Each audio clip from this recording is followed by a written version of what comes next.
para ano sila pala.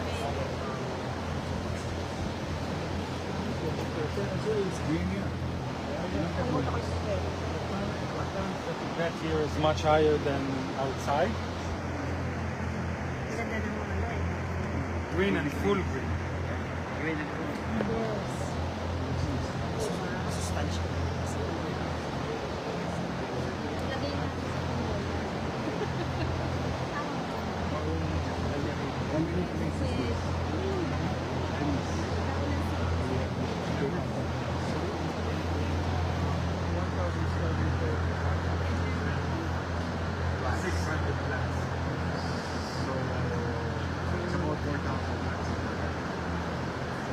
And this thing produces. Here we produce one plant from One plant. we produce 120 tons per year. This one. A year, 120 tons per year. One we grow capsicum, producing 2 cycles a year. Mini sweet pepper. That's How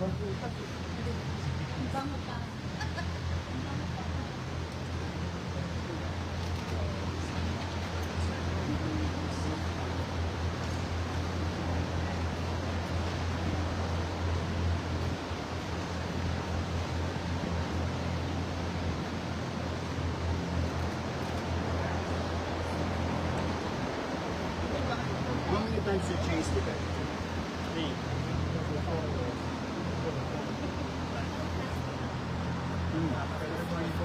Four cycles. And we put it in the open field. So we take this and mix it with the soil. Mix it with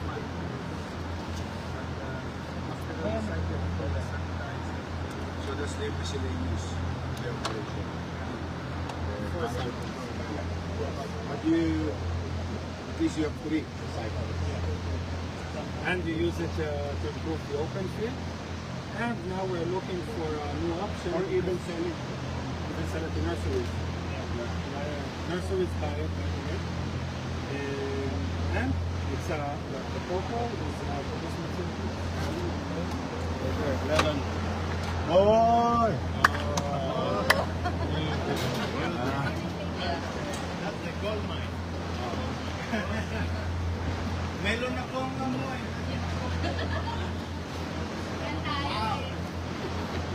Mas mainit na siya. Oo, mainit na.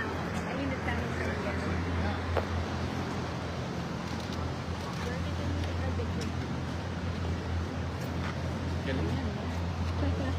Mucha Sar, no? Sar, Cesar. Sar. Para ka nang bumili sa Japan. Walang biro. Kami quality. Ganda.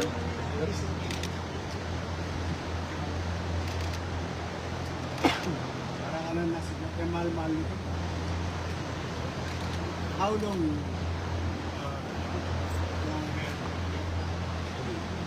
Yung 2 months. In 1 month. If we want to maintain the quality, we use 1.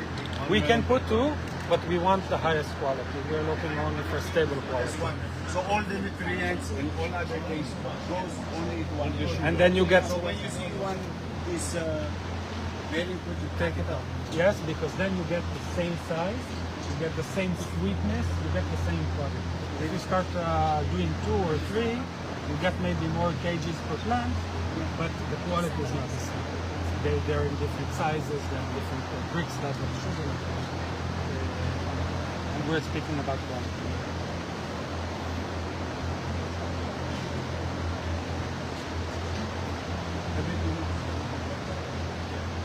Full cycles running at the same time. Always of consistency. The melon cycle is built so that it's not like the capsicum or cherries, where you harvest every week. Cherry you harvest every week. 500 kg, and that's about 1 ton per week. Here in the melon, it's all right at the same time. So you need to harvest at one time, about 5.5 to 6 tons when it's ready. So you need to build your operation around having every 3 weeks of time. It's taking much of this. Still, ano? Kapag yung aray. This one is green inside.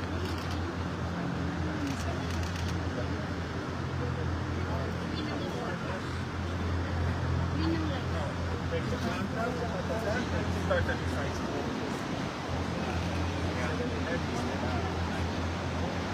Yan yung green ng laman. Easy po harvesting. Ano yung weird na. Green ng laman. Pero favorite ko. Parang honeydew. Pero iba yung quality natin. Diba? Matagal yung shelf life. Hindi siya mabilis matuloy. Oo, ganda na nga kinu-quality mo. Kaya kami nakakaganda pa. How many?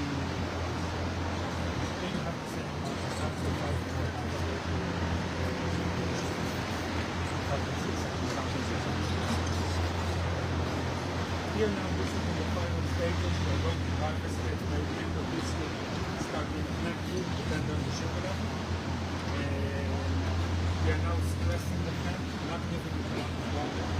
We want it to send all of the energy and the sugars to the fruit. So this is really the end of the final stages.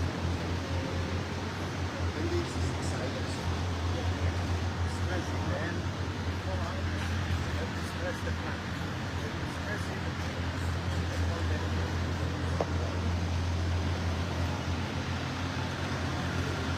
What's the thing is the road irrigation? That's it. If you're outside, you cannot control. There's here you can control, and that's what this like. What's this? Honeydew.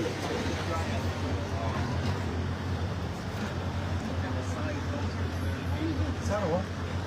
Grabe yung quality. Kasi na quality talaga.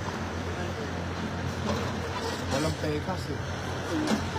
Kumbaga walang acne sa mukha. Flawless. Parang binibelo yung ano, yung mga prutas dito. Honeydew.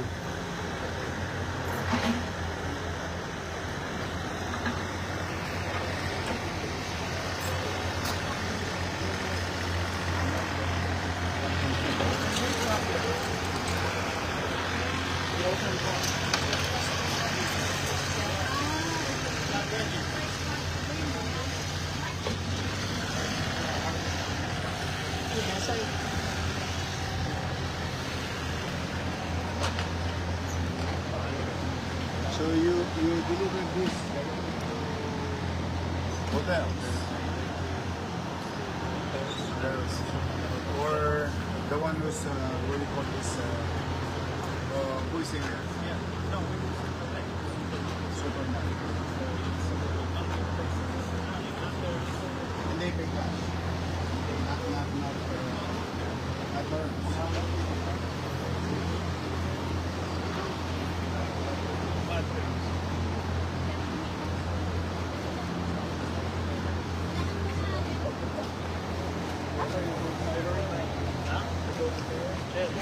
Yung yellow na yan.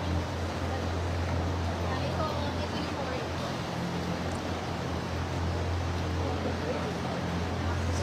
We're not five.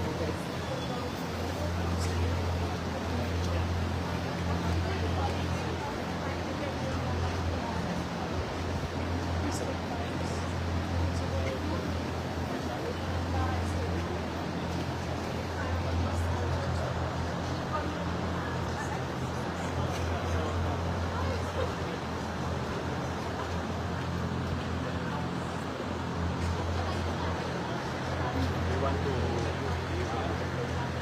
direct. Yeah.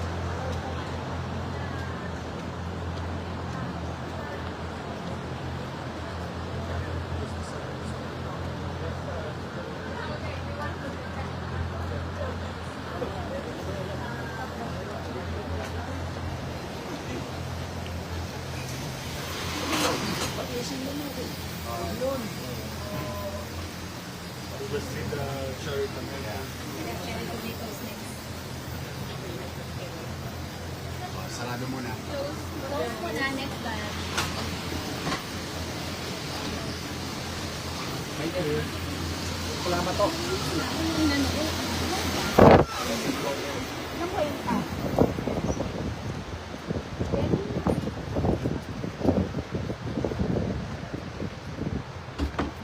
Cherry tomatoes.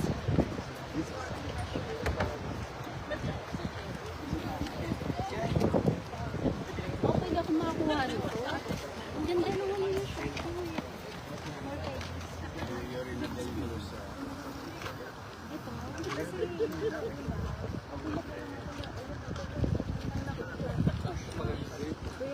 Oo, ganito itong color. Yung ano ito. Tapos nagpa-pop yung...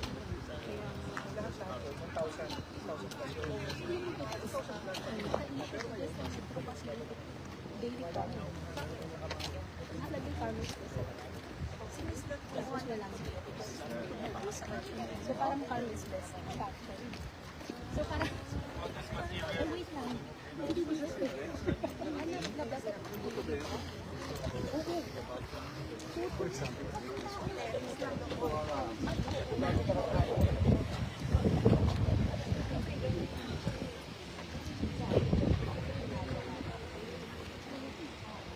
Ito, wala namang buto.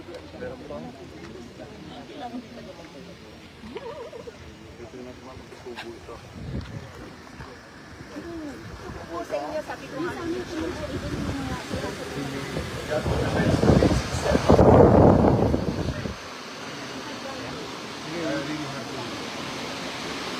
Just the system and just naturally. And the concept of what is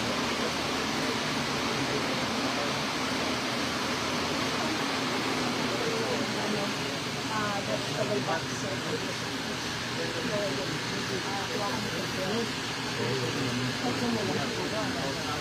Yung doon dito natin.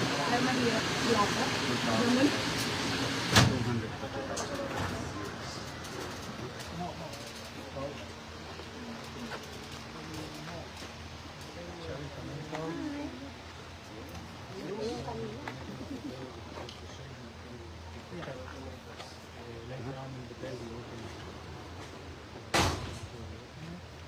Different varieties, depends on the customer.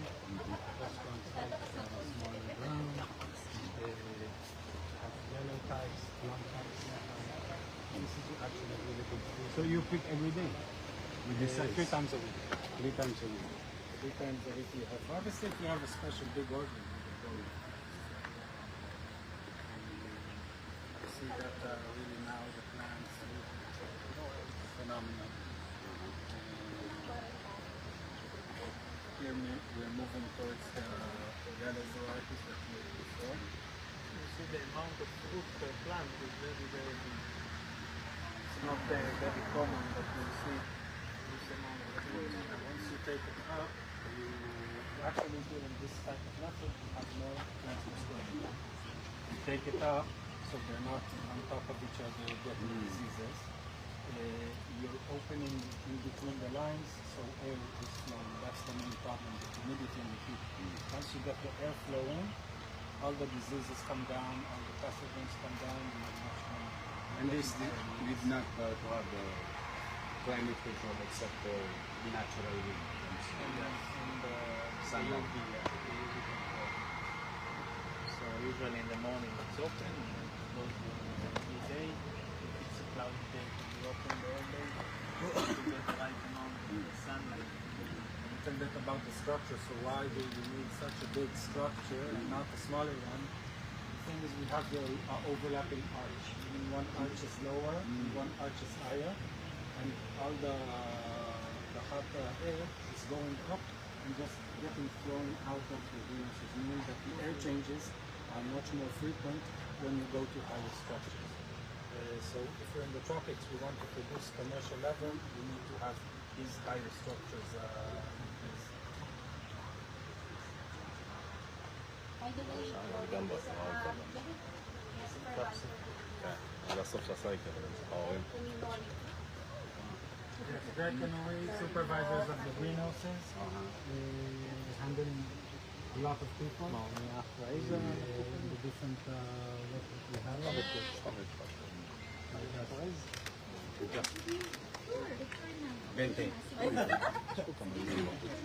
Kanina pa bumubulong sa akin, sorry.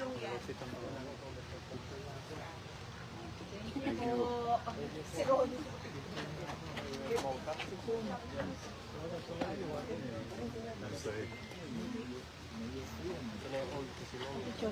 Meron pa nga.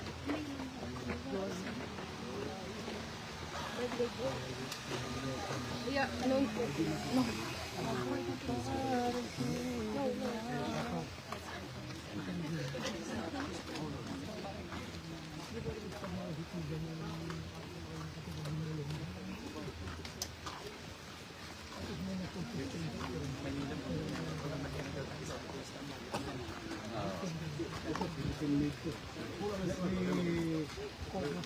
Bro bag is Philippine made.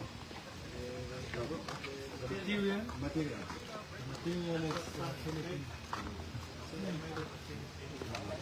Exported India. And we brought it back here. Makakita ng ganyan.